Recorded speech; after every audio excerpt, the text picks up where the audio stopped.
Were you surprised to see Kevin Owens lose the Intercontinental title, another somewhat tepid championship, in all due respect to both men? But were you surprised to see Kevin Owens lose to Dean Ambrose? JR, I am not a Kevin Owens fan at all. And for a couple of reasons. I'll tell you why. First of all, Vince McMahon himself taught me one thing. And Vince always used to say to me, JR, if you want to be a star, you have to look like a star. When Kevin Owens comes out to the ring and you have casual wrestling fans sitting at home and watching TV, I'm not talking about the internet wrestling community that know Kevin Steen, and he was in the independent circuit for 15 years. I'm talking about regular casual television viewers, wrestling fan. A guy like Kevin Owens comes out, and the first thing they're going to say is, who is this fat guy? And I'm sorry, I'm from the old school where wrestlers need to look and act a certain way. There are two things wrestlers need to do for a living. They need to wrestle and they need to work out. And I can't accept the shape that Kevin Owens is, and he does not look like a star. That's number one.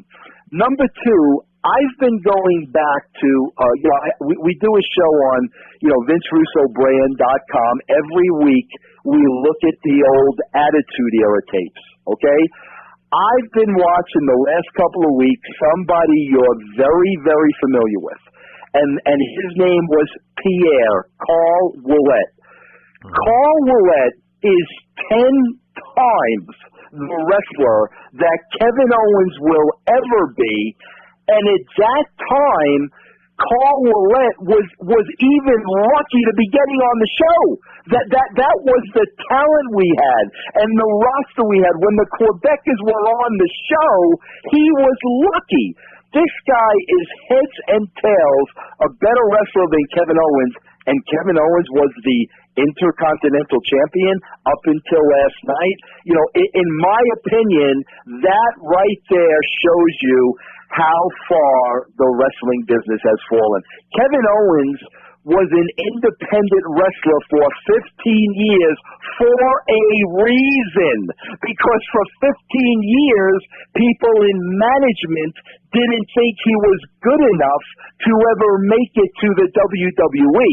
So there's a reason he was on the indie circuit for 15 years. To go from that to the guy is now the Intercontinental Champion, and then we sit here and wonder why the Intercontinental Champion doesn't mean anything when Randy Savage was the Intercontinental Champion. I mean, that tells you everything you need to know.